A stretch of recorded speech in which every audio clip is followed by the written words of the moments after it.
Coucou les arcanes, j'espère que vous allez bien, je suis très contente de vous retrouver pour cette nouvelle vidéo. Mon dernier update lecture remonte à quelques temps déjà, parce que je crois que c'était pour mes lectures de l'été, si je me souviens bien. J'en ai pas refait depuis. Donc il y a toutes les lectures de septembre et octobre que j'ai à vous présenter, mais encore une fois, j'ai pas forcément un rythme de fou, donc il n'y a pas non plus énormément de lectures dans cette vidéo. Certaines d'entre elles d'ailleurs, vous les avez déjà vues dans mon dernier vlog lecture spéciale lecture d'automne. Du coup, ça va faire un petit peu redondant si je passe trop de temps dessus, donc je vais vous les présenter très rapidement, comme ça je vous invite plutôt à aller voir mon vlog dédié. Je viens de me dire que c'était peut-être pas la meilleure des idées de vous faire un update lecture sur 2 mois parce que les lectures de début septembre j'aurais peut-être un petit peu du mal à vous en parler, mais maintenant qu'on y est, écoutez, autant y aller. De toute façon c'est trop tard pour changer d'avis. Écoutez, je vais commencer d'abord avec mes lectures qui sont disponibles dans mon vlog, comme ça au moins je passe assez rapidement dessus et vous aurez peut-être l'envie ou pas, qui sait, d'aller jeter un coup d'œil à ce vlog. Donc je commence avec les graphiques et le premier que je prends, il s'agit de Morgana et Oz qui est écrit par Miyuli et publié aux éditions Coda que j'ai reçu en service de presse. C'est de la fantasy avec énormément d'humour, donc c'est une comédie on va dire fantastique avec Morgana et Oz qui sont dans 2 clans ennemis. Morgana fait partie des sorcières, Oz des vampires. Il y a un conflit qui dure depuis des siècles entre les 2 clans pour diverses raisons, voilà, qui ne sont pas forcément toutes mentionnées dès le début. Quoi qu'il en soit, la mère de Morgana décide de faire un banquet en invitant les vampires pour enterrer la hache de guerre. Bien sûr, ça ne se passe absolument pas comme prévu. Au même moment, Morgana fait la connaissance de Oz dans le jardin, dans l'arrière-cour plutôt. Et quand ils entendent le grand boom justement qui est significatif de l'ambiance dans le banquet, Morgana est un petit peu prise de panique et va malencontreusement lancer un sort à Oz qui va le transformer en petit chaton tout blanc. Alors oui, ça aurait été si simple si Morgana savait faire machine arrière, parce que Morgana n'est pas capable de maîtriser ses pouvoirs et elle est d'autant plus incapable de retransformer Oz en vampire. Donc pour l'instant, il est condamné à demeurer un petit chaton tout blanc qui vit un petit peu aux dépens de Morgana qui essaie de tout faire pour réparer sa faute.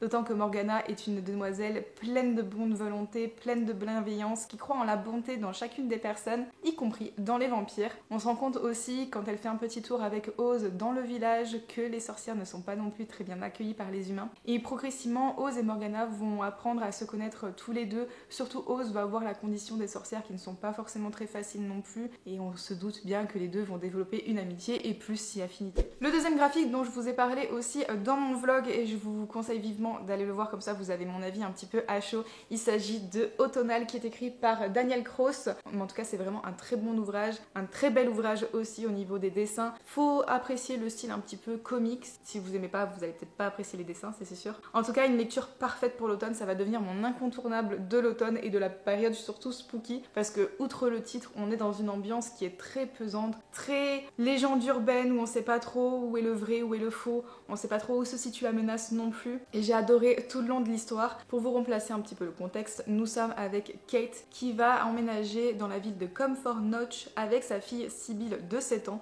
suite au décès de sa mère qui lui a légué apparemment sa maison. Pourtant elle n'était pas en très bon terme avec sa mère, au contraire, quand elle avait aux alentours de 9 ans, sa mère a décidé de l'envoyer vivre chez son oncle et sa tante sans lui laisser le moindre mot, et c'est le décès donc de sa mère qui les fait retourner à Comfort Notch. Et quand elle arrive à l'enterrement, sur le cercueil, elle va essayer de l'ouvrir. Voilà, c'est un peu particulier sur le pourquoi du comment elle décide de l'ouvrir, mais en tout cas elle va avoir l'aperçu de sa mère, comment elle est morte. Il y a plein de branches et de feuilles qui poussent sur son corps et qui la traversent, et ça vous donne tout à fait le ton pour la suite du coup du roman graphique. Est-ce qu'elle a vraiment vu ce qu'elle a vu dans le cercueil? Est-ce que c'est l'état dans lequel ils l'ont retrouvée et il s'est peut-être passé quelque chose d'effroyable au niveau de sa mort? On ne sait pas. En tout cas, Kate décide avec Sibylle de rester à Comfort Notch, sauf qu'elles ne comprennent pas très bien pourquoi ses habitants sont assez effrayés par tout ce qui est feuillage, par tout ce qui est branches, par tout ce qui est forêt, enfin voilà. Et donc c'est une vieille légende urbaine qui court aussi au niveau de la ville, donc le but de Kate va savoir si le danger est imminent, si le danger existe vraiment ou si c'est juste une fable finalement, une légende urbaine qu'il y a au niveau du village.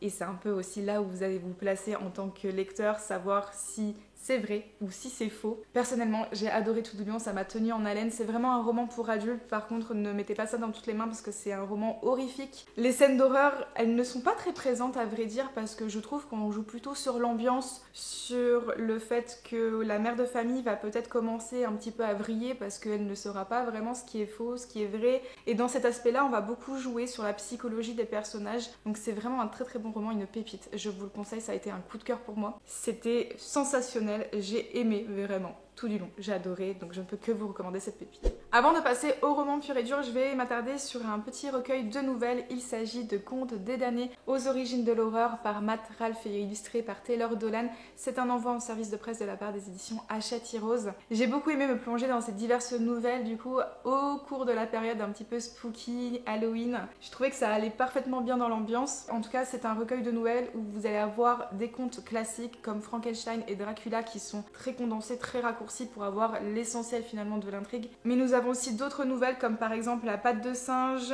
ou alors aussi Le petit chaperon rouge qui est revisité sous les écrits de Matt Ralph. Et une nouvelle que j'ai découverte et que j'ai beaucoup appréciée qui me donne envie de découvrir le conte original, c'est celle de Barbe Bleue. On est sur des thématiques de l'horreur assez différentes à chaque fois. On va aborder les monstres, la peur de la mort, la peur de souhaits qui se réalisent pas exactement comme on veut avec La patte de singe. J'ai beaucoup aimé celle-ci aussi. C'est ponctué par des illustrations déjà, mais aussi par des petits intermèdes comme ça, des pages doubles qui va vous expliquer certaines tendances ou vous présenter certains auteurs. J'ai beaucoup aimé les découvrir pour en apprendre un petit peu plus sur certains genres, certains mouvements littéraires aussi au niveau de l'horreur. De nouvelles que j'ai beaucoup moins appréciées que d'autres. Mais bon, ça a été quand même une très très belle découverte, j'ai adoré, donc bon voilà, je vous le conseille si vous aimez bien le style. J'ai abandonné malheureusement Karma is a Witch de Charlie Morrigan, qui était un auto-édité que j'ai reçu aussi en service de presse, donc je remercie grandement l'autrice pour sa confiance. Je l'ai reçu en même temps qu'un hiver à Mystic Haven que je vous ai présenté finalement aussi dans ma dernière vidéo de Date Lecture. Je l'ai lu en été alors que c'est un truc hivernal, mais bon soit. Malheureusement, je n'ai pas réussi à accrocher à celui-ci. Dès les premières pages, j'ai senti qu'au niveau des personnages, ça n'allait pas matcher. C'est malheureusement pas ce que j'aime retrouver tant au niveau des personnages qu'au niveau de l'intrigue. Je ne veux pas m'attarder justement sur les auto-édités quand je les aime pas ou quand je les abandonne parce que je trouve qu'il faut beaucoup de courage pour s'auto-éditer, pour se publier soi-même.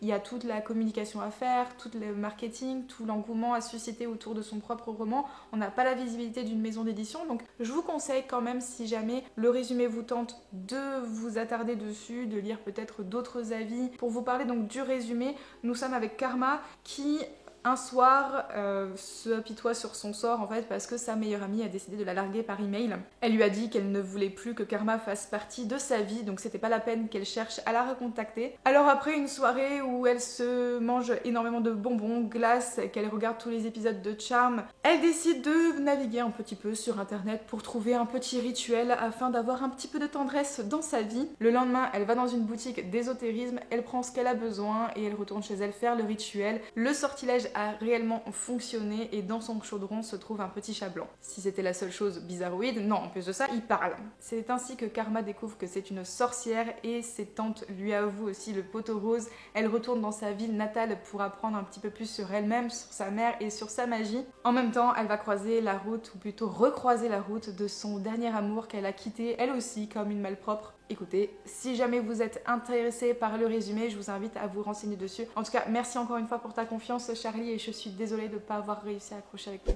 J'ai lu du coup L'automne sans fin de Amy Avery qui est publié aux éditions Sabran. Très belle version, bien évidemment, toujours avec les éditions Sabran de Saxus. On a des très beaux objets livres, ça j'en doute pas. Une illustration à l'intérieur représentant le dieu de l'automne, et ceci que je trouve magnifique personnellement. Par contre, écoutez, j'ai pas trop apprécié moi le roman. Dans cet univers, nous sommes avec les saisons qui sont représentées par des divinités et comme le titre l'indique, nous allons principalement suivre l'automne qui a un petit peu une double fonctionnalité parce qu'il va être un peu le gardien du royaume des morts. C'est lui qui va attirer les âmes et les emmener dans le royaume des morts à leur décès. Chaque dieu possède un héros, donc c'est un petit peu son bras droit, son acolyte. Pour pouvoir voyager au travers les mondes, il y a un miroir qui leur permet en fait justement de rejoindre le royaume des humains et c'est ainsi qu'on a le changement de saison. Donc j'ai trouvé ça assez original finalement d'avoir ce passage d'une saison à une autre qui est manifesté par la traversée d'un dieu qui va dans le royaume des humains et l'autre qui retourne dans le royaume des dieux. Et donc cette traversée-là n'est possible qu'avec le héros qui s'entaille un petit peu la paume et qui pose sa main ensanglantée sur le miroir pour faire traverser donc tout le monde. C'est la première fois que Tyrn, le héros de l'automne, donc va être missionné pour faire cet acte-là. Une fois qu'ils ont donc traversé ce miroir lors du changement de saison pour l'arrivée de l'automne, le miroir se pulvérise et le dieu de l'automne est donc emprisonné dans le royaume des humains à tout jamais, du moins jusqu'à ce qu'il répare le miroir. La grande question c'est de savoir qui a organisé tout ceci, comment le miroir a pu se pulvériser. La première à être accusée c'est bien sûr Tyrn, qui va être destitué de son titre de héros et va être laissé à l'écart. Chose très difficile à vivre pour elle parce que son titre de héros c'était tout ce qu'elle avait toujours souhaité dans la vie. Cet événement-là se déroule à partir du chapitre 2 et après je serai incapable de vous dire ce qui se passe dans ce roman parce que je trouve qu'il ne se passe strictement rien. Dans le résumé, on nous présente Tyrn comme quelqu'un qui va chercher à savoir qui est le coupable, qui est le commanditaire de cet acte. Or, c'est pas du tout ce qui se passe. Au niveau de l'enquête, tout ce que ça se résume, c'est qu'elle va faire alliance avec une personne qui va lui demander de ramener de l'ADN. Donc c'est ça qui va se passer tout au long du roman. Vraiment, l'enquête est inexistante.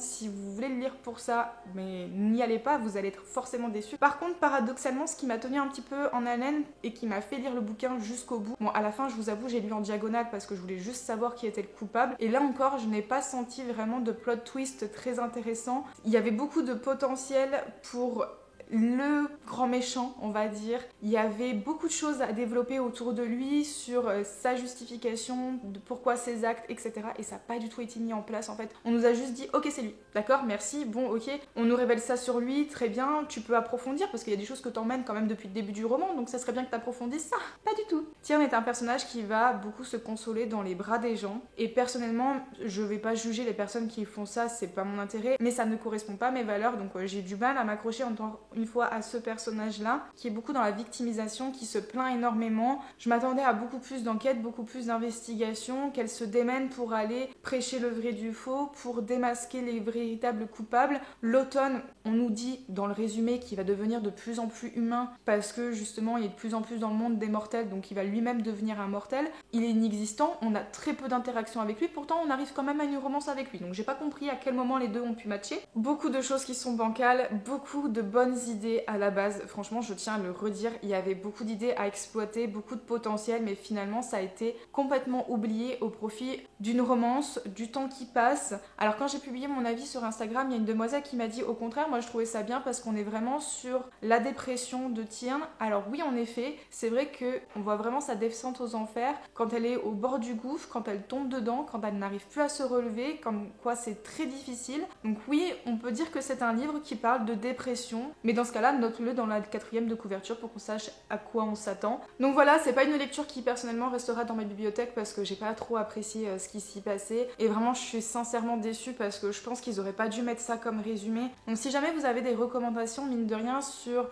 des livres de fantasy qui reprennent les saisons comme des divinités, je serais très curieuse de vous lire parce que ça m'a donné envie d'en lire des meilleurs. Pour le coup. Et enfin le dernier roman que je vous ai présenté dans mon update lecture, il s'agit d'une petite pépite et là encore c'est une lecture qui va devenir pour moi, tout comme Automnal, un incontournable de l'automne. Il s'agit des Filles de Witch Hazel House qui est écrit à 4 mains par Cécile Guillot et Nora Lake, publié aux éditions Naos, qui est un cadeau de ma très chère et tendre Émilie que j'aime beaucoup et que je remercie beaucoup. Dans cette histoire on va être avec Lark qui est une jeune demoiselle qui va intégrer l'institut donc de Witch Hazel House.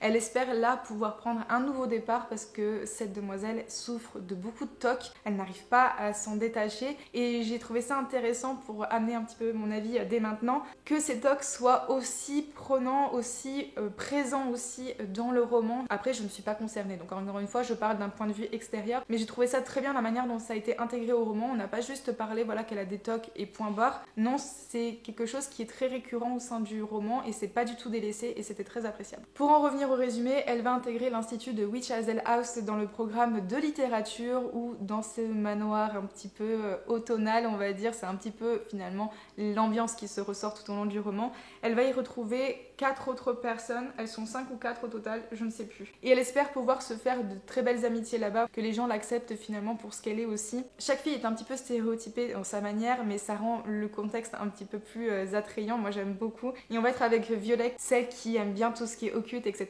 Et un jour elle va avoir la merveilleuse idée de sortir sa planche de Ouija et de faire une séance de spiritisme pour contacter l'entité qu'elle sent bienveillante au sein de ses murs. Chose à ne pas faire bien évidemment, on sait très bien que ça va partir en vrille, et ça part en vrille parce que la séance de Ouija ne se passe pas du tout comme il faut. Une entité répond en effet, mais elle ne va pas partir non plus, elle va constamment faire des siennes, elle va être de plus en plus violente dans ses manifestations, ils vont se demander vraiment qui hante les murs. Et j'aime bien ce livre parce qu'on va être vraiment avec le côté très cocooning, très cosy de l'automne. C'était Lucie a lu, il me semble, j'ai vu une de ses vidéos où elle parlait justement de ce titre-là, en disant que ce livre, si vous êtes une fanatique de l'automne, vous allez l'apprécier. Et effectivement, si vous aimez pas trop l'automne, vous allez peut-être moins apprécier ce roman, mais en tout cas j'ai beaucoup aimé moi de mon côté parce que c'est ma saison préférée et on ressent vraiment cette ambiance cocooning à souhait, petit plaid au coin du feu avec un thé, un livre et on mixe le côté cozy cocooning avec des phénomènes paranormaux qui se déroulent au sein du roman et je trouve que là c'est parfaitement exécuté, c'est très bien amené, c'est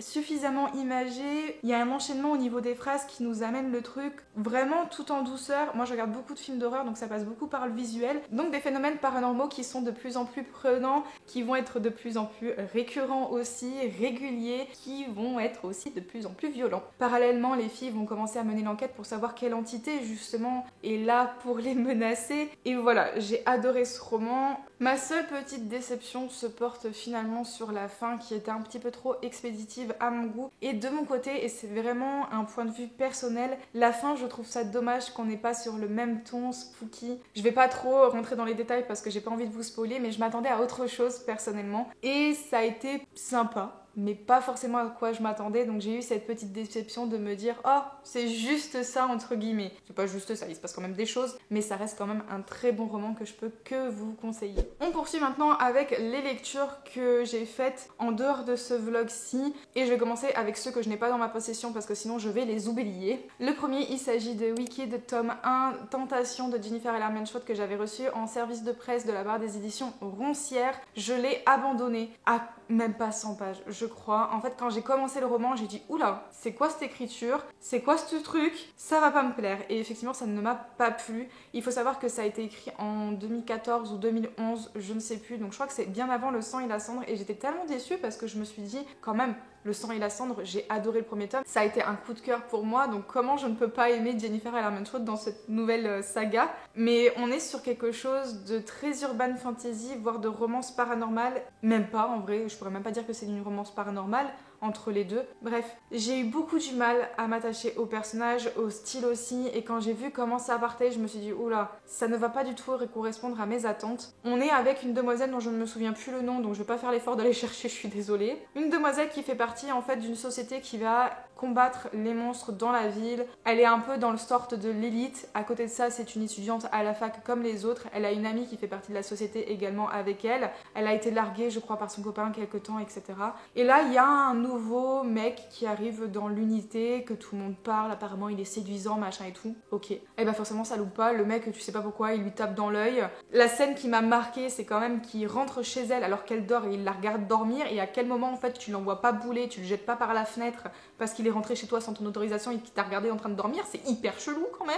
Il se passe plein de trucs comme ça où je me suis dit mais non. Et en fait on rentre plus dans une romance, dans quelque chose qui est très extrapolé et qui moi ne m'a pas du tout plu. On est limite dans de l'absurde. J'ai pas du tout aimé ce roman. Vraiment la manière dont ça parle en plus. Quand ça commence à devenir sérieux, où on va parler vraiment de l'intrigue de fond avec ces créatures qui sont surgies de l'autre monde et qui semblent être un petit peu surpuissants aussi. Ouais bon attends, on va reparler du mec là qui s'est introduit chez toi et qui t'a regardé dormir. Est-ce qu'il est canon?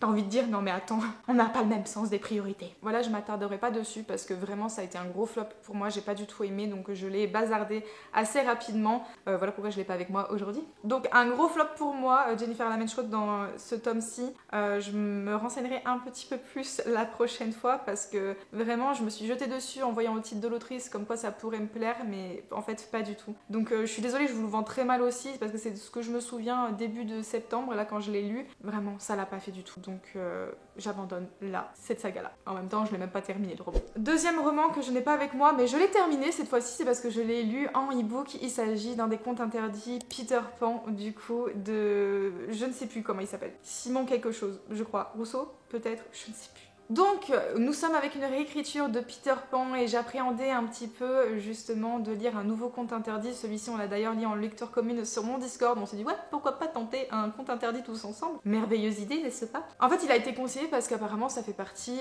des meilleurs contes interdits. Moi, j'en ai lu quelques-uns. J'ai lu Cendrillon, Blanche-Neige, je l'ai abandonné et j'avais commencé à lire La Belle au bois dormant que j'ai pas forcément apprécié non plus. Du coup, je me suis dit, bah écoute, si tout le monde parle de Peter Pan, comme quoi il est pas trop mal, pourquoi pas tenter la chose, d'autant plus que ça fait partie d'une trilogie, je crois, faut les lire dans l'ordre. D'abord Peter Pan, ensuite La Belle et la Bête, et c'est La Belle et la Bête qui m'intéressait aussi. Et il y en a un troisième aussi, je m'en souviens plus. Je pense que ce qui a fait qu'il me plaît, ce conte interdit là, c'est qu'on est plus dans un côté thriller. par rapport aux autres qui étaient gore pour être gore. Là, on est vraiment finalement dans une enquête avec le capitaine Hook, donc un capitaine de police qui va enquêter sur la disparition de 3 enfants, Wendy et je ne sais plus les autres noms. Peter Pan, c'était pas forcément mon conte préféré, hein, donc m'en voulez pas. Donc la disparition des enfants, notamment Wendy, qui ont été enlevés. Il fait ça pour un ami parce qu'en fait il est à la retraite suite à son enquête qui a fait un gros buzz médiatique et pour lequel il est très reconnu. C'était justement son arrestation du tueur en série, le crocodile. C'est Capitaine Crochet de base, donc il a quand même son crochet à la main parce que le crocodile lui a coupé et mangé une main. J'ai bien aimé comment les références au conte de base ont été introduites dans ce conte interdit là. Je trouve vraiment qu'il est qualitatif, mais ça reste de l'horreur. Surtout qu'on se retrouve aussi avec une clochette qui en a surpris plus d'une. C'était assez particulier quand même d'avoir cette représentation de clochette qui est complètement aux antipodes de la jolie petite fée qu'on retrouve dans le conte. Là, c'est une baronne de la drogue qui est complètement dévergondée et dévêtue et il se passe des choses avec un marteau que j'aurais préféré ne pas lire. Mais on a toute la partie enquête qui est quand même franchement intéressante, que j'ai beaucoup aimé suivre, de savoir vraiment ce qui se passait. Et on est donc avec cette disparition d'enfants qui apparemment sont séquestrés à Neverland. Neverland qui est tenu par le célèbre Peter Pan. Célèbre, tout est relatif, c'est un garçon qui a vécu beaucoup de choses traumatisantes et on va avoir des retours dans le passé aussi. Nombreux sont les trigger warnings, donc si vous allez sur cette lecture, vraiment renseignez-vous parce que alors là, il y en a énormément de trigger warnings. Choses qui sont aussi très perturbantes parce que dans les contes interdits, c'est souvent décrit les scènes d'horreur. Il y a des scènes de torture qui sont moyenâgeuses et qui ont été reprises dans le roman à leur certaine manière. Voilà, on a encore les images dans la tête, c'est merveilleux. Donc vraiment les scènes d'horreur là par rapport au fil de Witch's House où on va être dans quelque chose de paranormal, là on va être dans du gore. Clairement, on va être dans de l'imagé pur et dur et dans le trash, dans le sanglant, dans le gore tout simplement. On est vraiment sur des scènes qui sont très perturbantes autant visuellement que des scènes qui vont se passer de torture et autres que je ne dirai pas ici en vidéo, ça fait partie des trigger warnings qui sont vraiment décrites aussi et qui sont assez perturbantes à lire. Mais finalement je trouve qu'en termes de roman d'horreur, il est pas si mal que ça. Je trouve qu'il est bien exécuté dans l'horreur parce que c'est un roman d'horreur. Donc si vous voulez pas lire ce genre de choses là, que ça vous perturbe d'avoir ces scènes décrites, cette ambiance vraiment horrible de la cruauté humaine, eh bien ne lisez pas ce roman en fait, c'est un roman d'horreur. Par contre j'ai beaucoup aimé le fait qu'on justifie quand même le comportement des personnages, ce qui se passe au niveau des méchants, notamment je pense à Peter Pan. Et j'aime bien le fait qu'on ait détourné justement Clochette qui est censée être gentille dans le conte de base est méchante ici, Peter Pan qui est censé être gentil devient méchant, et le Capitaine Crochet qui finalement est gentil ici. J'ai mis, il y a beaucoup de références du coup au conte de Peter Pan qui ont été maniées dans ce conte horrifique. La fin aussi m'a beaucoup plu personnellement, j'aime bien la conclusion. Ça a été surprenant, mais j'ai bien aimé la conclusion. Je vous avoue que personnellement mon estomac n'a pas toujours été très bien accroché aux certaines scènes macabres, mais en soi j'ai trouvé que c'était quand même le meilleur conte interdit pour l'instant que j'ai lu. C'est un style particulier par contre, ça c'est sûr. Le troisième titre que je voudrais vous parler et que je n'ai pas avec moi, je l'ai prêté en fait à ma responsable au travail parce que je l'ai vraiment beaucoup aimé. C'est un cadeau en plus de ça de Johanna de la Citadelle de mes lectures.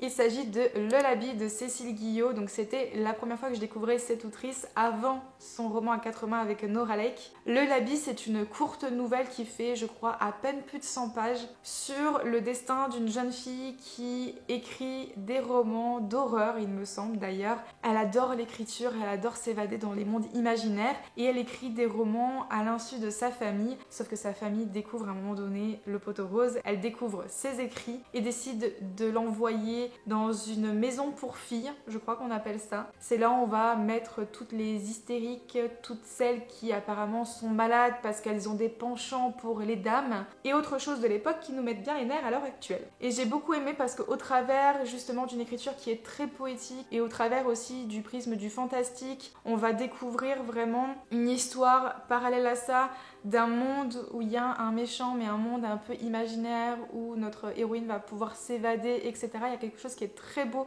dans ce côté fantastique là, très onirique, mais en même temps on va avoir la dure réalité de l'époque avec la considération de la femme à ce moment-là, sa place dans la société, comment elles ont été soignées pour certaines choses qui étaient tout à fait normales déjà de base. On va en apprendre beaucoup sur les pratiques, on va en assister sur des choses qui sont très limites aussi. C'était à la fois très beau dans l'aspect très onirique mais très déchirant aussi dans la réalité de ce qui se passait dans cet institut-là. On va en apprendre beaucoup aussi sur les personnages en eux-mêmes, sur la révélation aussi de certaines choses qui ont été enfouies, des secrets qui n'ont pas voulu être révélés, des secrets qui ont même été oubliés pour certaines. Quelque chose de très beau se dégage de ce roman mais qui est aussi très dur et j'ai beaucoup aimé la plume de Cécile Guillot du coup et j'ai beaucoup aimé cette petite nouvelle de manière générale. Donc voilà, je peux que vous la recommander si vous voulez passer un petit moment comme ça entre deux grosses pavasses, vous pouvez découvrir le livre. Je passe maintenant au roman que j'ai en ma possession et dont je ne vous ai pas encore parlé sur la chaîne et je vais commencer avec ma première lecture de septembre. Je crois que je l'ai terminé le 3 ou un truc comme ça. J'ai adoré ce roman-là parce que je trouve finalement qu'on est dans une certaine originalité quant au point de vue du personnage,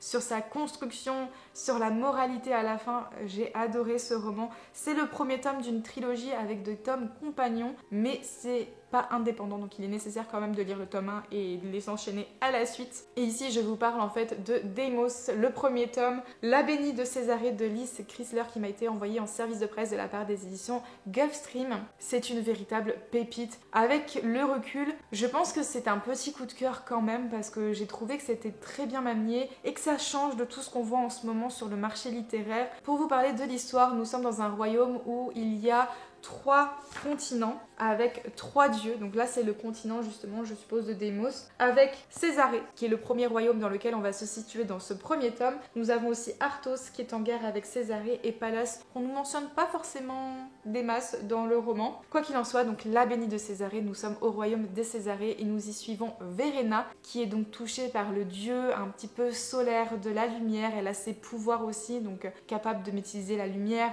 les flammes. Elle est devenue l'impératrice suite à la mort de sa famille. On comprend que Verena est la fille légitime donc de l'ancien empereur. Pourtant, on nous dit qu'elle prend la place de la fille bâtarde qui s'appelle, je ne sais plus, Livia, voilà, excusez-moi, j'ai dû aller chercher dans le roman. Donc on dit qu'elle prend la place de Livia, justement la fille illégitime de l'empereur, et on comprend pas en fait à quel moment Verena est passée dans l'ombre, à quel moment Livia, qui est la fille légitime, est passée comme la fille qui est visible par tout le monde. Voilà, il y a des choses qu'on comprend pas dès le début et c'est normal, c'est voulu en fait, parce que c'est dévoilé au fur et à mesure des flashbacks que vous allez avoir tout au long du roman pour arriver à la toute fin et avoir vraiment ce nœud qui se démêle et qui fait que vous comprenez absolument tout. Et j'aime bien ce style narratif là. Verena se fait passer donc pour Livia, sa sœur, et elle essaye de gouverner donc tant bien que mal son pays avec les conflits qu'il y a avec le royaume voisin Arthos, la guerre qui est imminente parce qu'on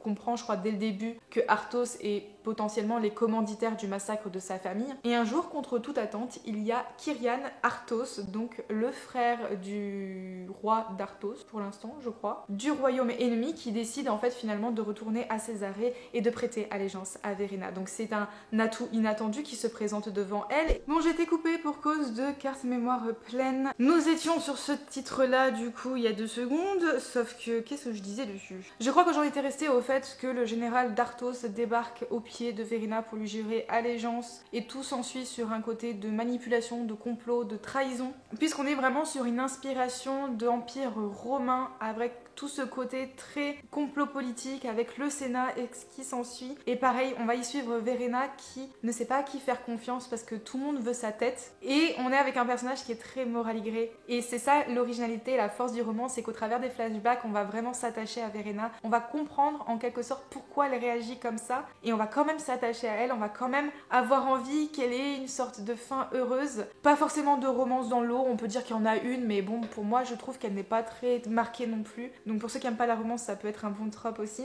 Et vraiment déjà le livre est magnifique et je trouve qu'il est génial. Ça a été un petit coup de cœur pour moi parce que vraiment j'ai passé un bon moment, ça a été très rafraîchissant. Ça change de tout ce qu'on voit en ce moment. Les tropes qui sont toujours pareils, les plot twists qui sont toujours pareils. Tout est différent et du coup ça a été génialissime. Donc voilà, je ne peux que vous conseiller La bénie de Césarée. Attention, ça ne va pas forcément plaire à tout le monde non plus. Mais voilà, il y a ce côté vraiment personnage très ambivalent qui n'est pas méchante au début justement et on va le voir à travers les flashbacks que c'est vraiment sa vie et les autres qui l'ont façonné ainsi. C'est très très compliqué, mais j'ai adoré ce roman, une véritable épée. Je passe à un autre roman maintenant qui, ma foi, était une très bonne lecture de saison, qui changeait aussi de ce que je pouvais lire moi personnellement, dans le sens où je ne lis pas tellement de romances contemporaines, alors trouver une petite romance fantastique, une comédie romantique avec des sorcières style Ma sorcière bien aimée, et bah ça a été super pour la saison. Une lecture donc de saison qui, ma foi, était plutôt agréable. Par contre, c'est centré sur la romance, on est vraiment sur quelque chose de new romance, mais avec des sorcières. La tante de Vivienne lui a pourtant tout le temps répété vodka et sorcellerie, ça ne fait pas bon ménage, il ne faut pas les mélanger. Alors quand son ex, ou du moins son petit ami de l'époque, ça s'est fini d'une manière un petit peu houleuse, elle décide avec sa cousine de lancer un petit sortilège, du coup, de maudire son ex qui s'appelle Rhys. D'une manière très rigolote, franchement, ce qu'elle souhaite, c'est très drôle. Mais bon, c'est un sortilège comme ça, totalement inoffensif. Le temps a passé, 9 années exactement, Rhys n'est plus du tout dans la région. Vivienne a continué sa vie dans le petit village où elle vit. Mais il y a quand même une cérémonie qui célèbre justement la fondation de la ville et où un membre de la famille des fondateurs est invité à revenir dans la ville pour pouvoir alimenter le réseau téléphérique en magie. Sauf que bien sûr, personne ne sait que la magie existe dans le village. Il y a vraiment une toute petite communauté de sorcières et de sorciers. Et donc Rhys va être chargé de faire tout le discours, d'assister à cette fête de village et d'alimenter le réseau électrique en magie. Sauf que dès qu'il débarque en ville, c'est là que commencent les catastrophes, plus rien ne va et on se demande s'il n'est pas réellement maudit. On a des crânes en plastique qui prennent vie, des fantômes qui naviguent dans les bibliothèques des universités, bref, ça devient une véritable catastrophe en ville et c'est tout ça à l'approche de Samhain, donc à l'approche de Halloween, où le voile entre la vie et la mort est le plus faible, donc autant vous dire que c'est la deadline pour réparer ce qui a été fait, pour réparer la malédiction qui a été jetée à Rhys.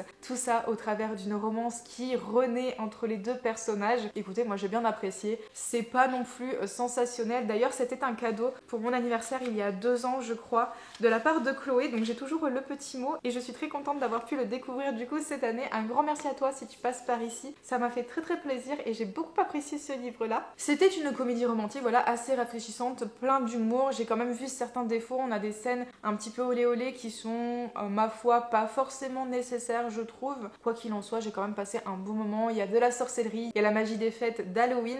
C'est ça que j'aime bien aussi, on a beaucoup de romances contemporaines pour la période de Noël, donc les romances de Noël, mais on n'a rien sur Halloween, et vous savez que c'est ma fête préférée. Donc je suis très contente quand même d'avoir pu découvrir une romance qui se passe à cette période-là, qui mélange la magie, les sorcières, et qu'on est vraiment sur une romance d'Halloween. Très originale du coup de ce point de vue-là, et personnellement moi j'ai bien aimé. De ce que j'ai compris un petit peu quand j'ai regardé les résumés des autres tomes, c'est que ce sont des tomes qui sont compagnons, où on va à chaque fois avoir une romance avec un des frères. Le deuxième se situe donc avec l'un des frères et donc la cousine de Vivienne. Je ne sais pas encore si je vais le lire, je pense que je vais le mettre dans ma wishlist et je verrai bien si j'ai envie de le lire ou pas. En tout cas, j'ai passé vraiment un agréable moment, c'était assez frais, assez léger. Ça m'a fait du bien entre deux pavés de fantasy, pourquoi pas, ça change un petit peu de ce que je lis en tout cas. Donc écoutez, très belle lecture. Je ne sais pas trop quoi dire sur celui-ci, vous m'envoyez navré. On passe maintenant aux 2 derniers romans que j'ai à vous présenter, ce sont des poches pour les 2 et je vais commencer avec celui-ci qui était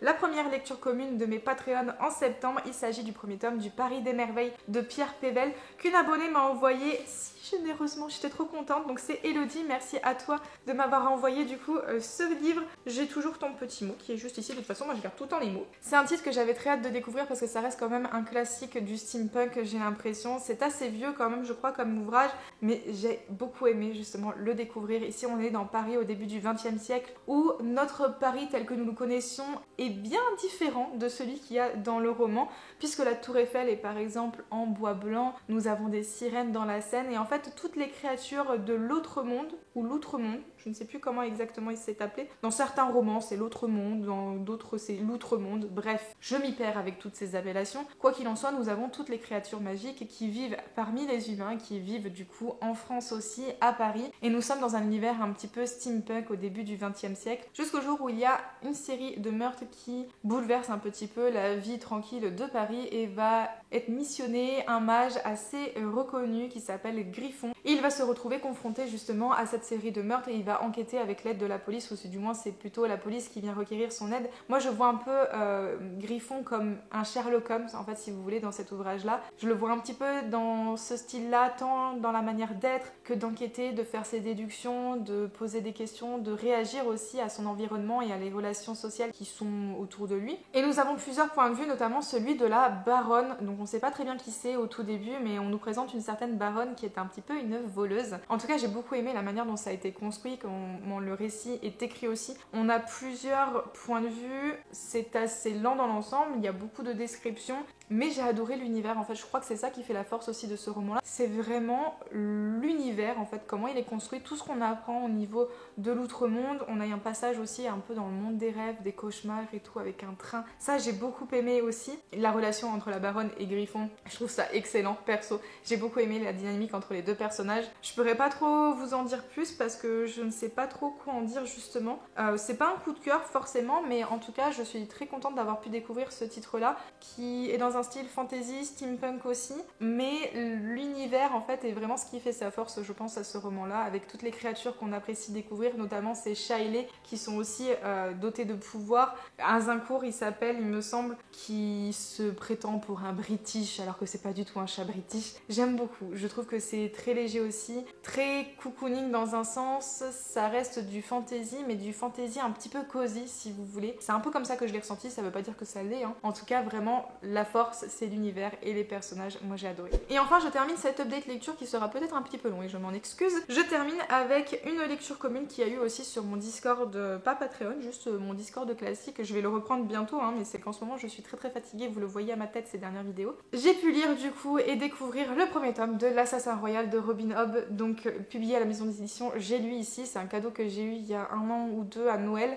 En tout cas, j'ai beaucoup aimé, je sais pourquoi beaucoup apprécient cette fantasy adulte, parce que je trouve qu'on passe beaucoup de temps, c'est lent, mais il se passe quand même des choses qui sont importantes, des détails qui sont donnés tout au long de l'aventure et j'ai beaucoup aimé. C'est quand même assez dense à lire, je trouve, parce que c'est beaucoup des gros pavés, de grosses descriptions, tout des gros blocs en fait tout au long de la lecture. Je sais pas si ça passe mieux le fait de le découvrir éventuellement en lecture audio, je sais qu'il est disponible sur Audible et que le narrateur est plutôt pas mal. En tout cas, moi j'avais vraiment envie de le découvrir au format papier, donc j'ai pris beaucoup de plaisir à le découvrir. Au royaume des Six Duchés, le prince chevalerie de la famille régnante de Longvoyant renonce à devenir roi servant le jour où il apprend l'existence de Fitz, son fils illégitime. J'avais besoin de me relire le début, je suis désolée. Non pas que je me souviens pas de ce qui se passe, mais bon, il y a tellement de termes là-dedans que même moi je m'y perds. Fitz est le fils illégitime de chevalerie. Il va le reconnaître, bon, accessoirement on va dire, il va pas le reconnaître comme fils légitime, mais en tout cas il va reconnaître que c'est son bâtard, donc pris par la culpabilité, le fait qu'il n'est pas aussi vertueux qu'il aurait aimé, il décide de se retirer de la vie politique, décide de se retirer aussi de la royauté, donc il va s'exiler sans s'occuper de Fitz. Il ne l'aura jamais connu, son père, ce petit garçon. Il va plutôt être pris sous l'aile de Burick, qui est le maître d'écurie, qui est quelqu'un d'assez bourrin, voilà, mais qui est très chaleureux à son sens, on va dire. J'aime beaucoup personnellement le personnage de Burick, je trouve qu'il est très attachant dans sa manière d'être. Il est assez bourrin, voilà, il est brusque dans certaines manières, mais il montre son amour pour Fitz d'une certaine façon et ça reste de l'amour quand même, donc j'ai bien apprécié ce personnage-là. Donc il va être pris sous l'aile du coup du maître d'écurie qui va se charger de l'élever. Pour l'instant, dans les premières années, il ne va pas du tout être confronté à la vie royale, il va pas du tout être confronté à ses oncles, ni au roi subtil. Sauf qu'un jour, justement, il va croiser la route du roi subtil qui va dire « Tiens, mais finalement, t'es pas le fils de bâtard de machin chose, ok, bah du coup, tu vas venir à mon service. » Qui va décider d'en faire son apprenti assassin. Il va suivre une formation très poussée dans l'ombre sans que personne ne le sache et c'est assez sympa de le voir évoluer sur beaucoup d'années. Ça va arriver quand même bien après. On va avoir toi-même toute une première partie tout du moins, où on va le voir vraiment évoluer au fil des années, s'intégrer en tant que fils bâtard. Il a été rejeté par sa famille de sa mère, donc c'est très dur quand même à vivre, et d'autant plus qu'il va se découvrir un certain pouvoir, un certain affect avec les animaux, notamment avec les chiens. Donc il a un pouvoir quand même assez particulier, on sait pas d'où il vient, mais dans ce royaume-là, il y a aussi la menace des pirates rouges, donc qui menacent quand même le royaume, tous ses habitants, et il y a une espèce de maléfice qui s'empare aussi des gens qui croisent leur route. Je sais pas si je m'exprime très bien parce que cette vidéo est très longue, que j'ai passé beaucoup de lectures et que ce titre-là est quand même assez compliqué. Mais franchement, j'ai adoré ce premier tome. C'est une très bonne fantaisie adulte. J'ai pas lu beaucoup de fantaisie adulte non plus et je trouve que c'était une bonne entrée en matière. Je crois que je l'ai lu avant le Paris des Merveilles et franchement, très très bonne histoire. J'aime beaucoup, j'ai très hâte de m'y plonger encore dans la suite vu que j'ai les 2 prochains tomes grâce à Johanna. Tout ça pour dire que c'est long, mais en même temps, on s'ennuie pas forcément. Vous voyez ce que je veux dire? Parce que quand on a des romans comme ça, des années qui s'étendent et qui se passent sur tout un premier tome, on peut trouver ça long, trouver qu'il se passe pas grand chose, mais finalement il y a toujours quelque chose, c'est jamais anodin. C'est raconté d'une certaine manière où ça reste aussi très fluide. Donc écoutez, j'ai beaucoup aimé. J'ai hâte d'avoir la suite, j'ai hâte de savoir ce qui va se passer pour notre petit Fitz. J'ai hâte de savoir tout ce qui va se passer. Il paraît qu'on m'a dit qu'il y avait un petit animal qui va faire son apparition, petit tout est relatif, et j'ai bien envie de le rencontrer celui-là. Et voilà tout le monde, on arrive déjà à la fin de cette vidéo, j'espère sincèrement qu'elle vous aura plu. Si jamais vous avez envie de me dire si certains titres dans cette sélection vous attirent et que vous allez potentiellement vouloir découvrir, n'hésitez pas à me le dire en commentaire. Si vous ne savez pas quoi mettre en commentaire, vous pouvez aussi tout simplement mettre un petit emoji et je vous invite à mettre un emoji de soleil parce que en ce moment je n'arrive pas très bien à tourner avec la lumière du jour. Je trouve qu'il y a une variation de lumière qui fait que un coup je suis pâle, un coup je suis foncée, donc écoutez. Un petit emoji de soleil, ça fera très bien l'affaire et moi en attendant la prochaine vidéo, je vous fais à tous de gros bisous et je vous dis à bientôt. Ciao ciao.